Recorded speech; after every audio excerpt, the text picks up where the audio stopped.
Sahabat Indonesia, di tangan Tuhan, orang biasa bisa berubah menjadi orang yang luar biasa. Tidak peduli masa lalumu seperti apa, masa kinimu dan nanti ada di dalam rancangannya. Karena itu, jangan pernah merasa diri tidak berarti. Jangan juga engkau merasa bukan siapa-siapa, engkau punya Tuhan yang hebat. Serahkanlah hidupmu kepadanya, engkau akan diubah olehnya menjadi pribadi yang luar biasa. Tetapi sebelum kita lanjutkan, bagi yang belum subscribe, silahkan subscribe dan bunyikan juga loncengnya. Bagi kita semua, silahkan tekan tombol like-nya, kiranya Tuhan memberkati kita semua. Gideon ada di dalam suatu masa yang mengecewakan.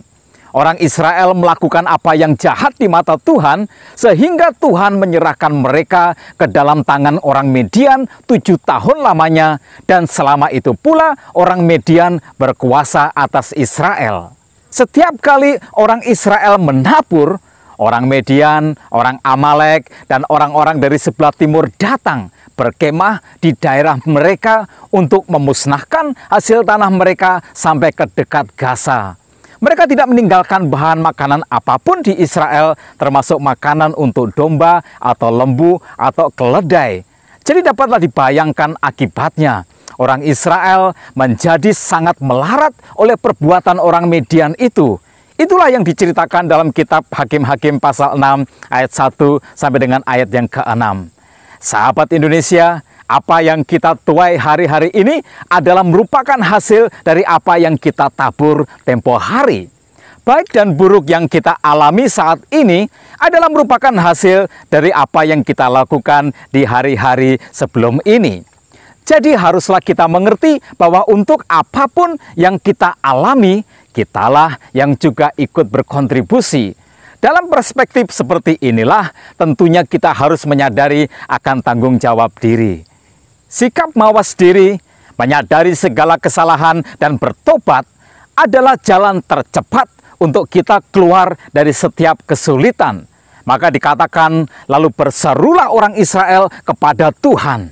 Sahabat Indonesia, Tuhan adalah Tuhan yang maha mendengar. Dari seruan bangsa Israel kepada Tuhan inilah kisah Gideon kemudian dituliskan.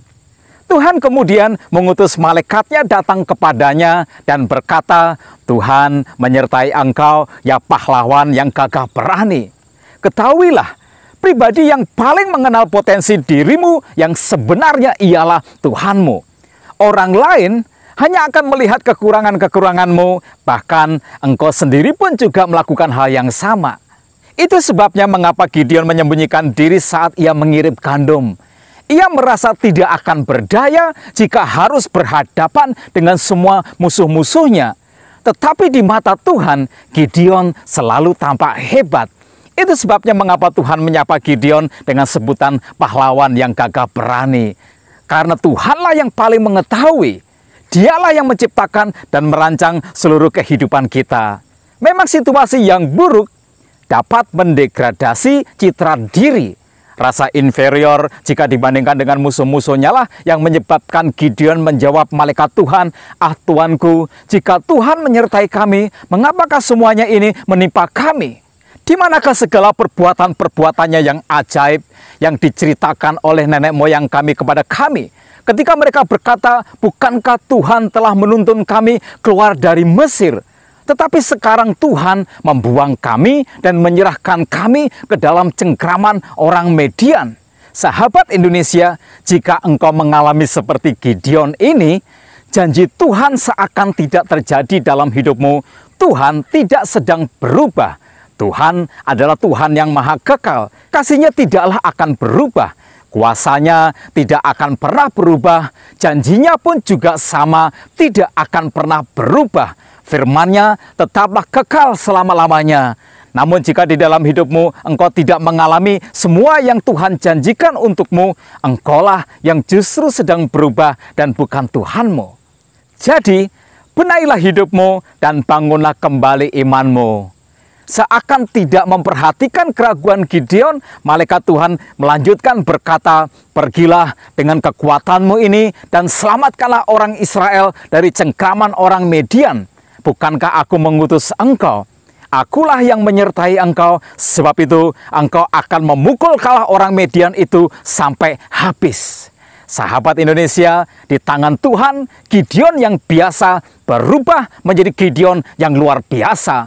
Dalam babak kehidupan yang selanjutnya diceritakan bahwa seluruh tentara Midian itu dikalahkannya. Dan Gideon tampil sebagai seorang pahlawan persis seperti yang dikatakan Tuhan tentang dirinya, from zero to hero. Dari pesan motivasi ini kita dapat petik pelajaran yang indah. Engkau bisa berubah dari pribadi yang biasa menjadi pribadi yang luar biasa. Tetapi ada sesuatu yang harus engkau perbaiki. Yang pertama, citra diri yang negatif. Perbaikilah, sebab engkau tidak mungkin bisa memaksimalkan diri karenanya. Dari semula Tuhan merancangkan kita hadir di dalam dunia ini untuk menjadi pribadi yang indah di hadapan Tuhan dan sesama. Tetapi peristiwa kehidupan memang dapat merusakkannya. Itu sebabnya engkau harus lebih mendengarkan Tuhanmu. Percayailah Dia, jadilah dirimu yang terbaik di dalam rancangannya. Lupakanlah masa lalumu, pengalaman pahitmu, kegagalanmu, atau apa yang kata orang tentangmu. Semuanya itu bukanlah dirimu yang sebenarnya. Percayalah Tuhanmu, Dialah yang merancangkan indah hidupmu. Yang kedua, bangunlah kembali kehidupanmu. Selaraskanlah imanmu dengan perbuatanmu. Tinggalkanlah kesalahanmu. Buanglah jauh sikap dosamu. Ingatlah kepada setiap akibat dari apa yang kau perbuat. Dosa adalah perusak citra dirimu. Namun jika engkau berserah diri kembali kepada Tuhanmu, engkau akan diubahnya menjadi pribadi yang hebat di dalam tangannya. Sahabat Indonesia, datanglah kepada Tuhanmu, serahkanlah hidupmu kepadanya. Sahabatmu ini mendoakan suksesmu.